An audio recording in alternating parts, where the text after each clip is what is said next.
Hello friend, जय हिंद। आज हम बात करेंगे यूपी स्कॉलरशिप 2026-27 को लेकर के। इस वीडियो में हम आपको बताने वाले हैं कि यूपी स्कॉलरशिप का फॉर्म कैसे भरेंगे, ओटीआर से लेकर फाइनल प्रिंट तक फ्रेश फॉर्म कैसे फिल करना है। किसी भी कोर्स के लिए हो, 9th 10th 11th 12th all course, BA BSc diploma ITI, किसी भी कोर्स के लिए आपको फॉर्म को कैसे फिल करना है, सारा कुछ हम आपको इस वीडियो में बताने वाले हैं। चलिए डियर स्टूडेंट, वीडियो को स्टार्ट करते हैं। उससे पहले आपको बताएंगे, अगर आप इस चैनल पर नए हैं तो वीडियो को लाइक कर दीजिए और चैनल को सब्सक्राइब कर दीजिए। चलिए वीडियो को स्टार्ट करते हैं। सबसे पहले इसमें आपको एक प्रोसेस होता है, ओटीआर करना होता है। जो भी स्टूडेंट 2025-26 में ओटीआर किए होंगे उन्हें नहीं करना होगा, लेकिन जो स्टूडेंट नहीं किए होंगे उन्हें करना होगा। जिन्होंने ओटीआर कर लिया है वो ओटीआर वाला जो जानकारी है उसको स्किप कर सकते हैं। सबसे पहले आपको यूपी स्कॉलरशिप की ऑफिशियल वेबसाइट पे आ जाना है। यहाँ पे आप एक कॉलम देखेंगे, यहाँ पे एक कॉलम आपको दिखाई देगा ओटीआर रजिस्ट्रेशन का। इस वाले कॉलम में जो ओटीआर रजिस्ट्रेशन में जितने भी स्टूडेंट ऐसे हैं जिन्होंने ओटीआर नहीं किया है वो क्या करेंगे, यहाँ पे ओटीआर पंजीकरण पे क्लिक करके ओटीआर कर सकते हैं। इसके लिए सबसे पहले आपको यहाँ पे क्लिक करना है। क्लिक करते ही आपके पास कुछ इस तरह का इंटरफेस को ओपन हो जाएगा, जहाँ पे लिखा होगा कि आपको क्या गाइडलाइंस है। तो ओटीआर करते टाइम आपको 2-3 चीज़ें बहुत ध्यानपूर्वक रखनी है कि जो आपका मोबाइल नंबर ऑथेंटिकेशन है, एक मोबाइल नंबर से एक ही बार ओटीआर होता है। दूसरी बार आपके आधार की KYC होनी चाहिए और ओटीआर नंबर में जो जनरेशन होगा वो ओटीआर नंबर से ही आपका जो है वो रजिस्ट्रेशन होने वाला है। और उसी रजिस्ट्रेशन से जो आप अपना यूपी स्कॉलरशिप का फॉर्म जो है वो फिल कर पाएंगे। इन गाइडलाइंस को पढ़ने के बाद में आप यहाँ पर टिक करेंगे, जो ये बॉक्स है इसको पढ़ने के बाद में उसके बाद प्रोसीड का ऑप्शन आएगा, प्रोसीड करेंगे। प्रोसीड करने के बाद में आपको यहाँ पर क्या करना होगा, 3 स्टेप में जो है आपका ओटीआर रजिस्ट्रेशन होता है। पहला स्टेप जो है मोबाइल वेरिफिकेशन, दूसरा है KYC, तीसरा है फाइनल ओटीआर। इन तीनों में से जो पहला है मोबाइल वेरिफिकेशन, मोबाइल वेरिफिकेशन वाले में वर्ग जाति समूह और उसका मोबाइल नंबर, उसके बाद कैप्चा कोड डालें। आपको यहाँ पे एकदम करेक्ट अपना जो है कैटेगरी जो है वो सेलेक्ट करनी है। इस चीज़ को आपको एकदम केयरफुली करना है। अदरवाइज़ क्या होगा, जब आप अपना रजिस्ट्रेशन करने जाएंगे तो वहाँ पे जो है वो आपका ऑप्शन नहीं ओपन होगा जिस कैटेगरी के लिए आप फॉर्म को फिल करेंगे। मान लीजिए आप OBC कैटेगरी के हैं, गलती से आपने जनरल सेलेक्ट कर दिया तो वहाँ पे आपके ऑप्शन में जनरल ही आएगा। तो इसलिए आपको ओटीआर करते टाइम करेक्ट कैटेगरी आपको सेलेक्ट करनी है। दूसरा, आपको यहाँ पे मोबाइल नंबर फिल करना है।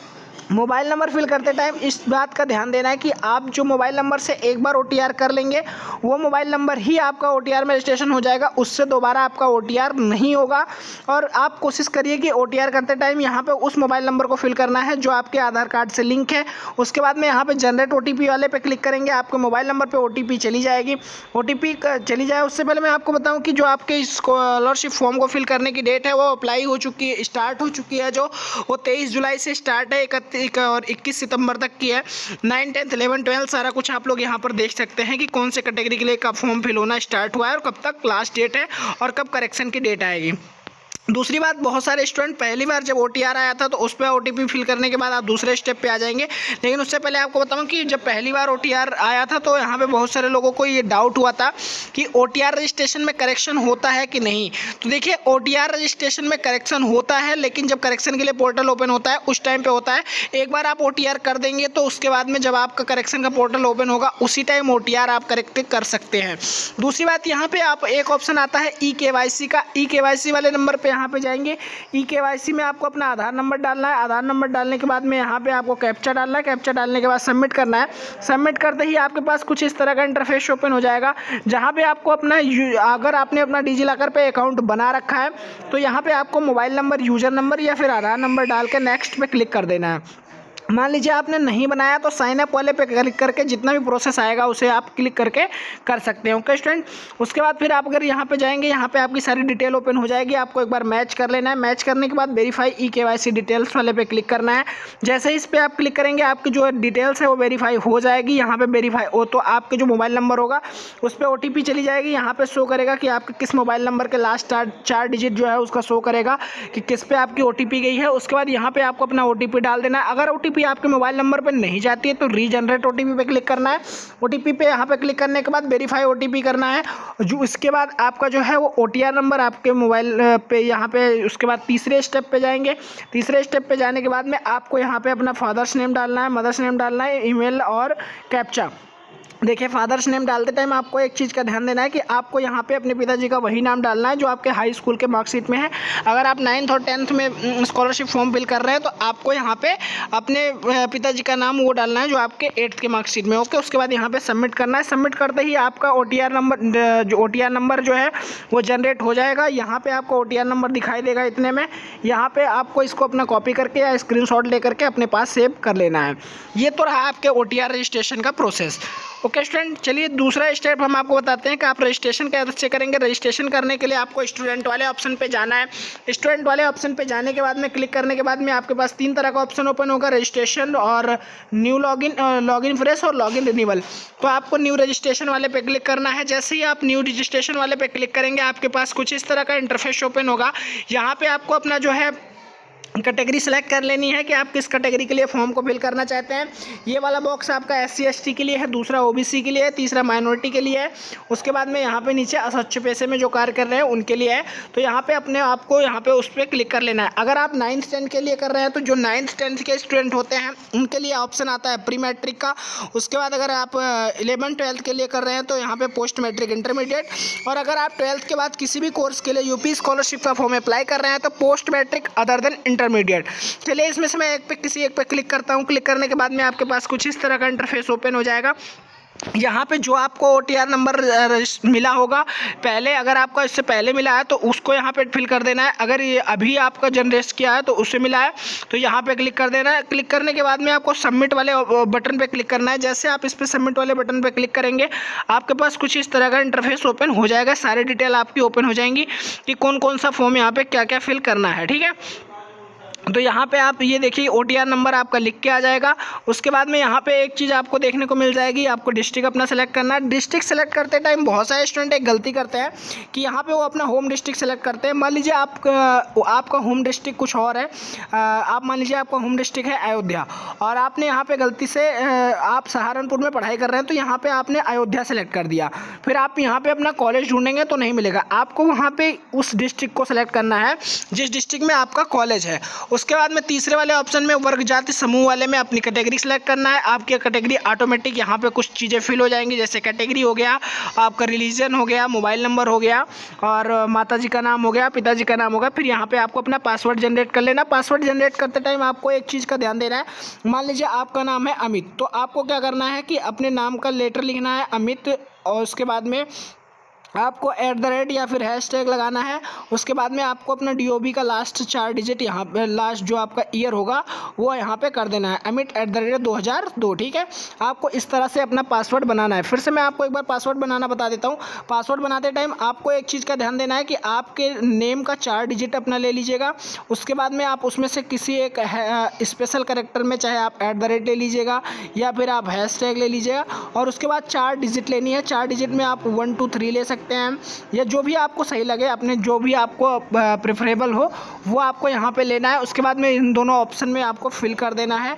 उसके बाद यहाँ पे आपको अपना कैप्चा फिल करके प्रोसीड रजिस्ट्रेशन पे क्लिक करना है। जैसे आप प्रोसीड रजिस्ट्रेशन पे क्लिक करेंगे आपके मोबाइल नंबर पे OTP जाएगी और देन आपका कुछ इस तरह से रजिस्ट्रेशन हो जाएगा। और अपना रजिस्ट्रेशन नंबर आप यहाँ पे इसका भी स्क्रीनशॉट ले करके अपने पास सेव कर लेंगे। OTR नंबर और रजिस्ट्रेशन नंबर और मैच कर लेंगे कि आपकी सारी डिटेल सही है। अगर सही है तो आप होम पे क्लिक करके दोबारा से बैक जाएंगे।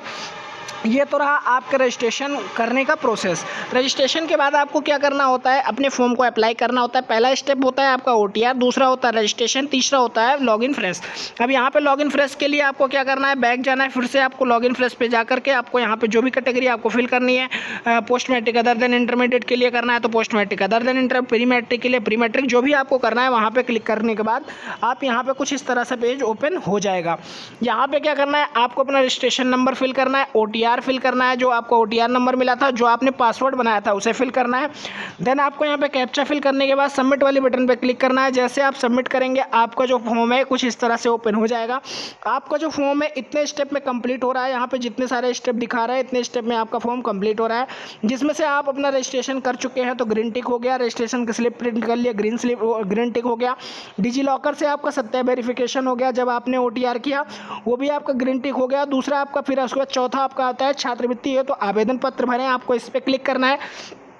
जैसे ही आप इस पर क्लिक करते हैं देन आपके पास कुछ इस तरह का इंटरफेस ओपन होता है। जो आपने रजिस्ट्रेशन में डिटेल फिल कर रखी है वो आपकी यहाँ पे दिखाई देंगी। उसके बाद में यहाँ पे क्या है कि आपको व्यक्तिगत डिटेल में यहाँ पे फिल करना है कि क्या है कि यहाँ पे आपको लिखना है कि विगत स्कूल, यानी इससे पहले आप कौन से कॉलेज में पढ़ाई कर रहे थे, स्कूल में पढ़ाई कर रहे थे वो, और कक्षा जिसमें आप अध्ययनरत हैं यानी आप जिस क्लास में एडमिशन ले रहे हैं उसके लिए यहाँ पर फिल करना है।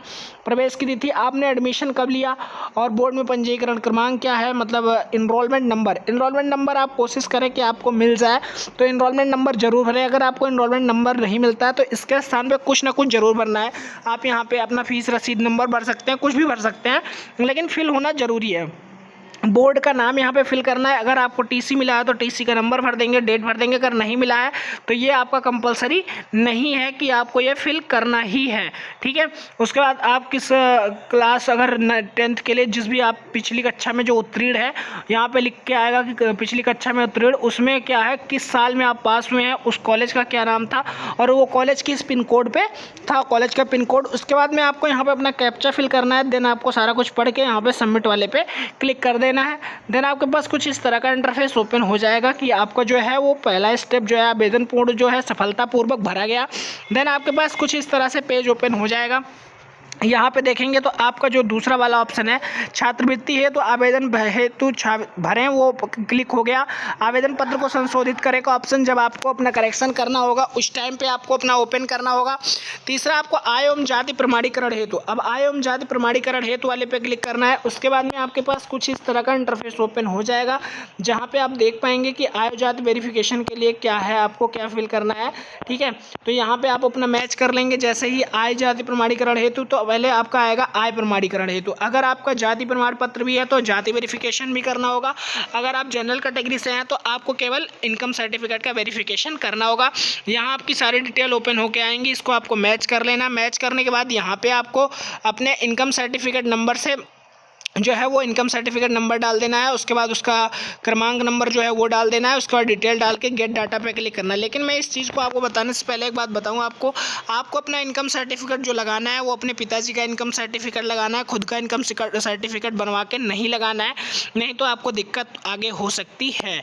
ओके स्टूडेंट, फिर यहाँ पे गेट डाटा पे क्लिक करेंगे। गेट डाटा पे क्लिक करने के बाद में आपके पास कुछ इस तरह से डिटेल जो है वो ओपन हो जाएगी। यहाँ पे अपनी सारी डिटेल आपको मैच कर लेनी है। जैसे ही मैच करने के बाद में यहाँ पे एक वेरीफाई इनकम डिटेल वाला ऑप्शन आएगा, इस पर क्लिक करना है।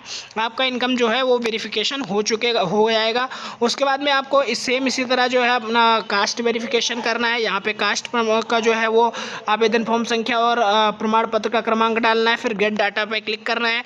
गेट डाटा पे क्लिक करने के बाद कुछ इस तरह से आपका जो है सारा कुछ यहाँ पे करेक्शन हो जाएगा, सारा कुछ आपका वेरिफिकेशन हो जाएगा। उसके बाद में यहाँ पे जो आपकी सारी ये प्रोसेस है ये सारा का सारा यहाँ पे आपका टिक दिखाने लगेगा। आधार नंबर, आधार प्रमाणीकरण जो है वो ऑटोमेटिक हो जाएगा। यहाँ पे आप देखेंगे तो जाति जांच हेतु प्रिंट करें, तो आपको जांच हेतु प्रिंट करना है। उसके बाद अगर कोई करेक्शन है तो आवेदन पत्र को संशोधित करें वाले पे क्लिक करना है। देन आपके पास इस तरह से पेज जो है वो आपका ओपन होगा कि आप यहाँ पे दोबारा से आप देख पाएंगे कि आवेदन पत्र को संशोधित करें वाले पे कि इतनी चीज़ें आपकी जो है वो दोबारा से करेक्शन हो जाएंगी। जो भी आपकी गलती होगी इन चीज़ों को करेक्शन करने के बाद आप दोबारा से फॉर्म को सबमिट कर देंगे और आपका जो फॉर्म है वो सफलतापूर्वक फिल हो जाएगा। अगर आपकी सारी डिटेल सही है तो आप यहाँ पे संस्था में जमा करने हैं तो आवेदन प्रिंट करें, इस पर क्लिक करके आप अपने आवेदन फॉर्म को 3 दिन 24 घंटे के बाद प्रिंट कर सकते हैं। Okay student, thank you for watching this video में बने रहने के लिए धन्यवाद।